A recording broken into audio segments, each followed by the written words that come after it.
Tonight on CTV News at 11:30, turbulent air travel for North Bay. It seems like it's just been bad news over bad news. The city of North Bay has been a great customer of Air Canada over the years. Air Canada pulls its service from the city. Plus, finding solutions for the unhoused in Timmins. I think we've learned from the Ramada situation that you cannot hide this stuff from the public. You have to be upfront. The Cochrane Services Board makes some big decisions involving the homeless. And rooting for composting. There still remains a lot of potential for our organics program. It continues to be underutilized. Sudbury says its green cart program is not getting enough love. CTV News at 11:30 with Ian Campbell and Rick Wyman with weather. Good evening. Thanks for joining us. Ian is off. We begin in Sudbury, where police are on scene of a serious crash involving a vehicle and a motorcycle. Police say Capriel Road is closed in both directions between Capriel Lake Road and Suez Drive. No other details are known at this time. Some major changes are coming to how passengers will fly in and out of two Northern Ontario airports. Air Canada is increasing flights to Sudbury's airport, while at the same time completely pulling its service out of North Bay. That's left officials in that city shocked and angered. CTV's Eric Tashner has the story.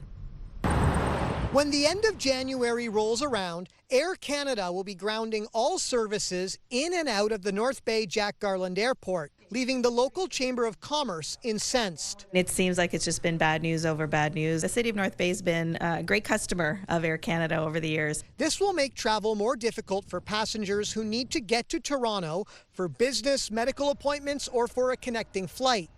Air Canada says the decision is being made for commercial viability reasons. That North Bay to Toronto service has always been one of the first things that we offer to people considering moving their businesses into the North Bay area. This comes on the heels of the company's announcement 2 weeks ago that it's reducing the number of flights to and from Toronto from once daily 7 days a week to once daily 4 days a week starting November 1st. Maybe this will be an opportunity for other carriers to start looking and filling this void. That might be an opportunity for Porter. Porter also flies out of Pearson Airport as well as Toronto Island. Over the last several years, the airline has slowly scaled back service in and out of the Gateway City. At one time, Air Canada offered 4 flights a day to North Bay. The Jack Garland Airport says it's devastated by the news and will continue to work with its partners to meet the needs of its customers. Meanwhile, Nipissing-Temiskaming MP Pauline Rochefort is taking the airline to task, writing in part, "North Bay deserves better." In concert with Jack Garland Airport and the City of North Bay, as the federal representative for this riding, my team will explore all avenues of advocacy to support the aviation and tourism industries in North Bay affected by this suspension of service. Meanwhile, at the same time, Air Canada is actually increasing seat capacity by 50% and the number of flight increases daily from 2 to 3 year-round, starting February 1st from Sudbury to Toronto. When you start hearing that, just down the highway, they're getting increases, maybe they should be coming to North Bay to pick up the people first before they go to Toronto. I mean, that's an option. The airport mentioned a few weeks ago that Bearskin Airlines will be upping its service to northern airports, including the Jack Garland Airport. As it's going to affect our business community and our community as a whole. Eric Tashner, CTV News, North Bay. And in a statement, North Bay Mayor Peter Chirico responded to Air Canada's decision, saying, in part, air service is essential for regional transportation, economic development, and tourism. The loss of this service weakens this region's connectivity and competitiveness, adding, we expected more from our national carrier. The Cochrane District Services Board is looking at its options to use funding aimed at solving some of the city's homelessness issues. CTV's Lydia Chubak reports. All right. During a Cochrane District Services Board meeting on Thursday, 2 resolutions were passed to find solutions to help unhoused people. When it comes to figuring out how to use the $3.2 million from the province to establish a secure alternative to encampments, the board has some strict timelines to follow, or it risks losing the funding. The province has given the board an extension until March, but half the money must be spent by the end of December. A majority voted in favor of approving the submission of a new plan, which does not involve constructing modular units near the city's landfill site, nor will there be a public consultation session. I think we've learned from the Ramada situation that you cannot hide this stuff from the public. You have to be upfront. You have to be upfront, especially with the elected officials who are going to hear it from the public, and of course, show the utmost respect to the residents. The second resolution relates to the relocation of the Living Space Emergency Shelter away from residential areas and to report back to the board in November. Steve Black says the request has been made before, and this is a reassurance the board is committed to looking at relocation options. Find a spot, look for some properties, and get it out of residential. The public is not going to move on this issue. Nobody wants a low barrier shelter in their neighborhood, and we have one where it is now. We see the issues that it's causing, okay, and it has to be moved out of residential. Officials say recent local data reveals there is currently 484 people who experience homelessness in the district. 77% of them are in Timmins, and most of them require supportive, transitional, around-the-clock care. Lydia Chubak, CTV News, Timmins. It's day 9 of a strike by college support staff, and today the union held rallies at colleges across Ontario. As CTV's Alana Everson tells us, the union is at odds with the College Employer Council over stalled contract negotiations. At this noon hour, over 200 striking full-time support staff at Cambrian College gathered to support each other and back union demands. One issue is contracting out. So while there are some protections to contracting out, the language is very vague, and what ends up happening is that the other side always finds a way around. They find the loopholes and then they find ways to contract out. We've had contracting out here at Cambrian in the past where they contracted out our landscapers and our yard maintenance. On its website, the College Employer Council states important protections for full-time support staff from job losses due to contracting outside services exist in the contract. In a telephone conversation, the CEO of the council says there are 4 demands on the table colleges will never accept because they are unrealistic, unaffordable, and unreasonable. Those include no staff reductions or college shutdowns or mergers.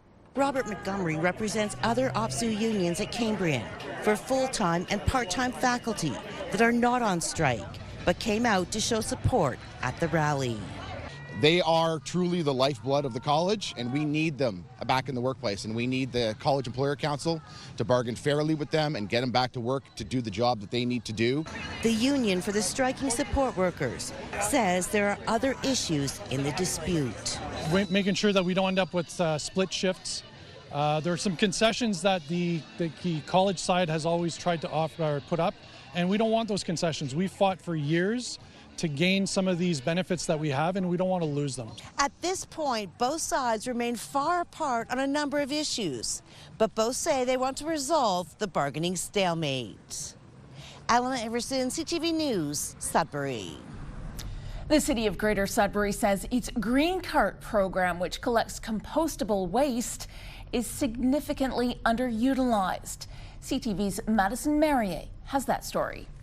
The Green Cart program was introduced to Sudbury in 2009, and by 2021, participation grew to around 45%. However, since then, participation has flatlined, according to Environmental Services. There still remains a lot of potential for our organics program. It continues to be underutilized. Councillors are discouraged to learn that some Sudburyans are not utilizing the service. It was disappointing to see that there hasn't been an increase or an uptake in green bins. It would really be nice to see more people start using it. Our landfill site is nearing, although it sounds a long way off, nearing its capacity.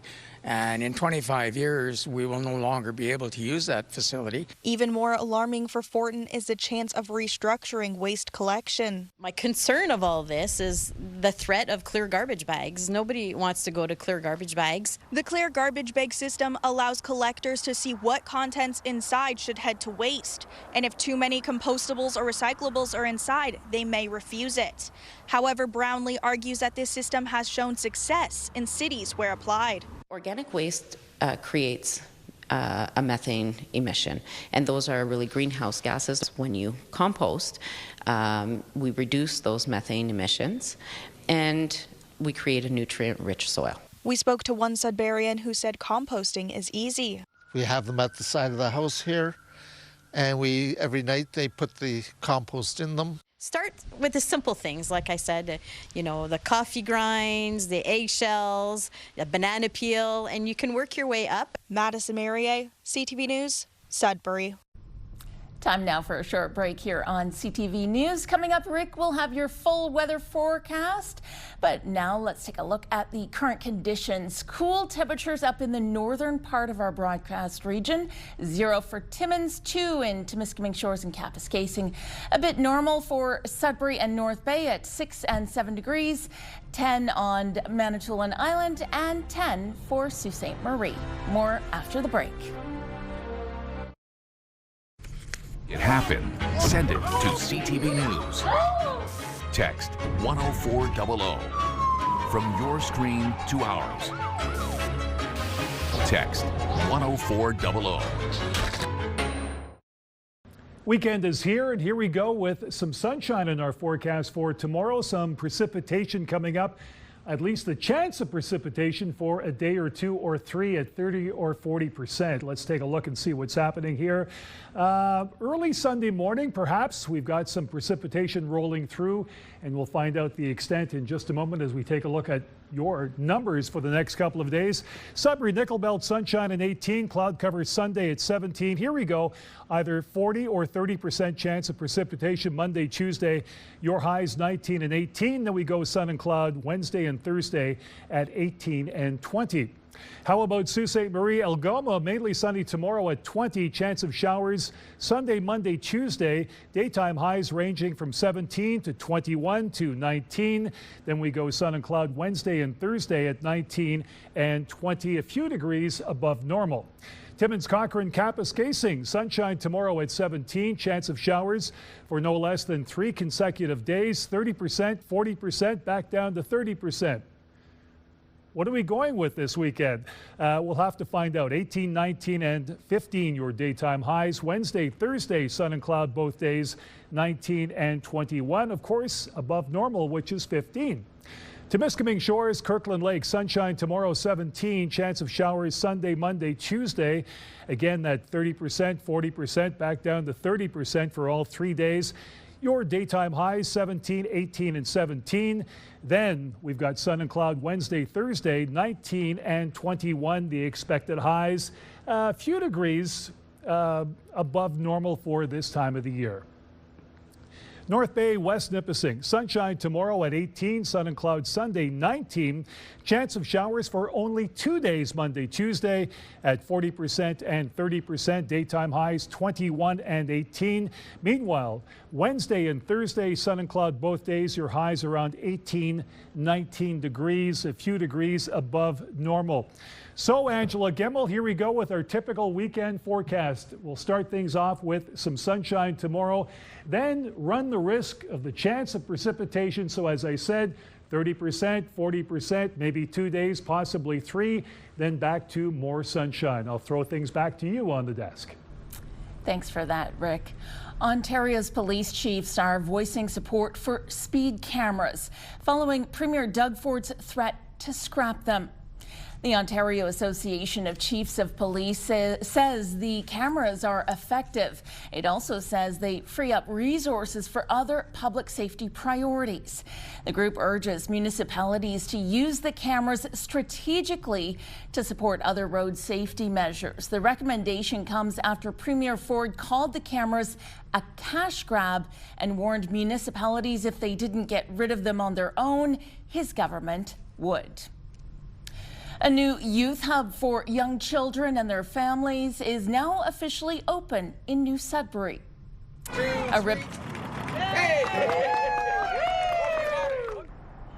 A ribbon cutting yesterday celebrated the grand opening of the Place Hurtubise Community Hub Early On Child and Family Center. The city is providing the building to Our Children, Our Future to offer resources to families and a place for children ages 6 and under to play and learn. Officials with Our Children, Our Future say the hub also offers a place of connection for children and families. Turning to sports, a couple of Northern OHL teams held their home openers tonight. The Sudbury Wolves hosted their Highway 17 rivals, the North Bay Battalion. At the end of the third, the teams were tied at 3. The Troops scored the winner, taking it 4-3 in overtime. In their home opener at GFL Memorial Gardens, the Sioux Greyhounds lost 5-3 to the Saginaw Spirit.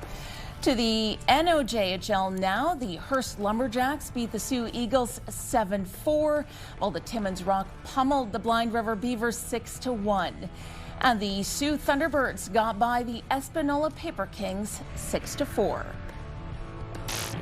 Hockey This Week is brought to you by Rastall Nut and Bolt Company.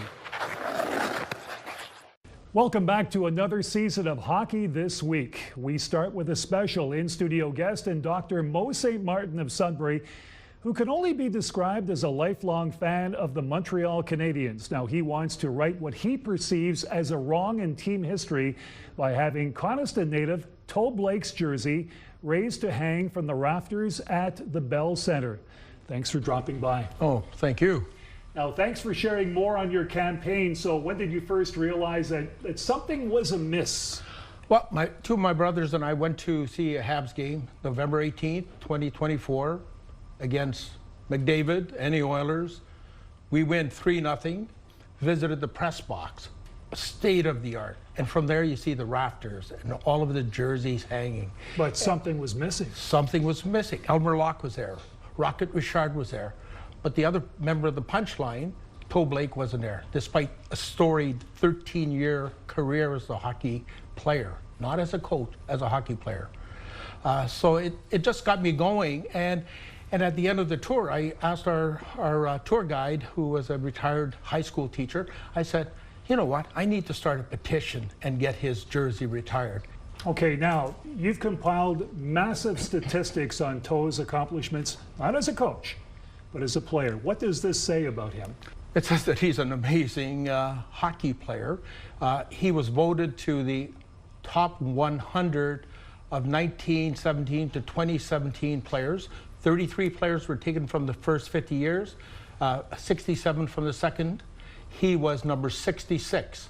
What kind of reaction are you getting from people that you've reached out to? Everybody is just in shock, And they wonder what he might have done to off the Montreal organization, and in fact he didn't.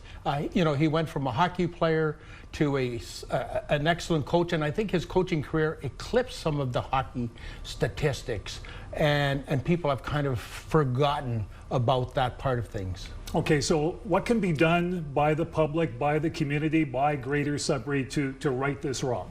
Well, what I've realized in researching this is that a lot of people have done occasional salvos. They write a letter, they do a CBC Radio Canada interview, and then that's it. I really believe that we're going to need a community awareness, a grassroots movement that's going to start from Coniston, Sudbury, Greater Sudbury.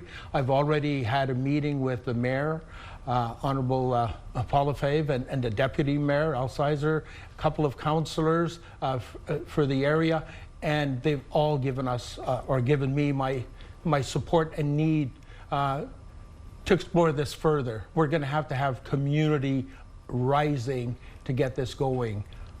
Thanks for dropping by and good luck. Oh, it's my pleasure. Thank you. As a lifelong Montreal Canadiens fan, I can agree. Dr. Mo St. Martin of Sudbury is my guest on tonight's edition of Hockey This Week.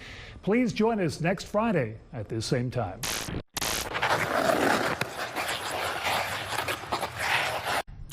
Still ahead tonight on CTV News. Sparking a passion for firefighting as Camp Molly returns to Sudbury.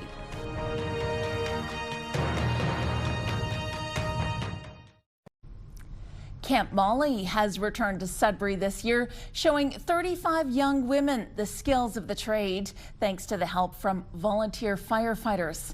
CTV's Madison Marier has the story. The camp is named after Molly Williams, a black woman who was enslaved in New York City, who was recognized as the first female fighter in 1818. Today, her legacy lives on in Camp Molly, showing young women aged 13 to 17 they can break through stereotypes and do whatever they set their minds to. Young women that tell us that they've been told, whether it's guidance counselor or parents or friends, you're not tall enough, you're not strong enough. It's a job for men, it's not for women. I'm living proof that it's a job for women. Campers say that the experience has been eye-opening to all of the different aspects of fire services, and they are happy to meet like-minded women and girls. It feels really empowering, and just to be able to do it and know that I have people that have my back and want me to do it as well, and other girls that will go alongside me into the fire world. I've made so many friends. My group is amazing. There's people from everywhere, and I've gotten to talk to dozens of people about the whole firefighting thing, and it's great that all these women would like to go into firefighting. It's nice because there's people from all over, not just Sudbury or anything, so everyone's been super nice, and they seem really hyped and happy to be here. This is the second time Camp Molly has happened in Angella, and Bel Air hopes to see it back again in the future. If we change the way one woman feels about herself or the way she sees herself, then the camp is a success in my mind. Madison Marier, CTV News, Angella. We're entering the final weekend of CineFest with still more great films to see, including the CTV Best in Shorts. There are 9 short films on tap with submissions from Sudbury, North Bay, Chapleau, Gooley River, Sault Ste. Marie and Thunder Bay. The annual competition encourages Northern Ontario filmmakers to submit their work to compete for cash prizes. CineFest says there were 70 submissions this year. The shorts begin screening tomorrow at noon, and CineFest wraps up on Sunday. And finally, we have an update to a special kind of love story. Last month, we introduced you to Hank, a miniature donkey on the hunt for a mate.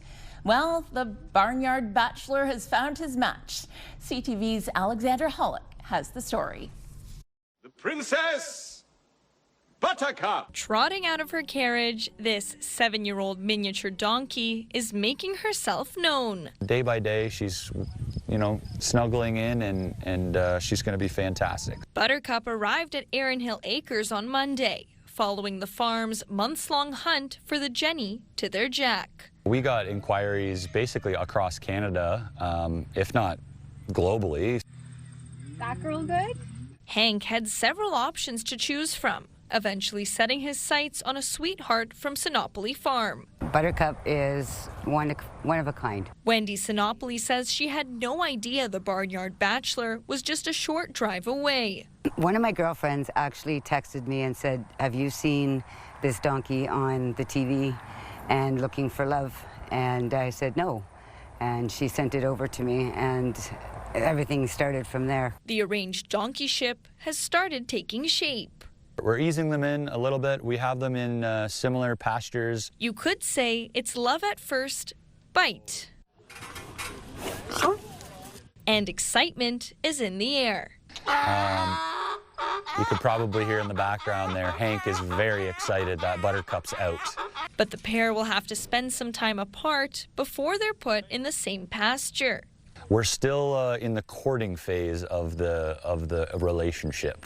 Now, of course, we couldn't leave without talking to the Jenny of the hour herself. So, Buttercup, what are your honest thoughts about your potential husband, Hank?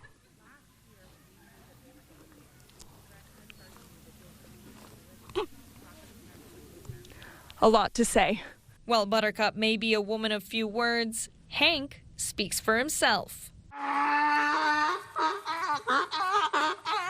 Erin Hill Acres says a wedding is on the way for Hank and Buttercup, but for now, they're taking things one hoof at a time. Alexandra Hollick, CTV News, Erin. And that takes us to the end of our newscast this Friday night. For the latest news anytime, remember you can head to our website, CTVNewsNorthernOntario.ca. You can also download our CTV News app. Thanks for watching. Good night.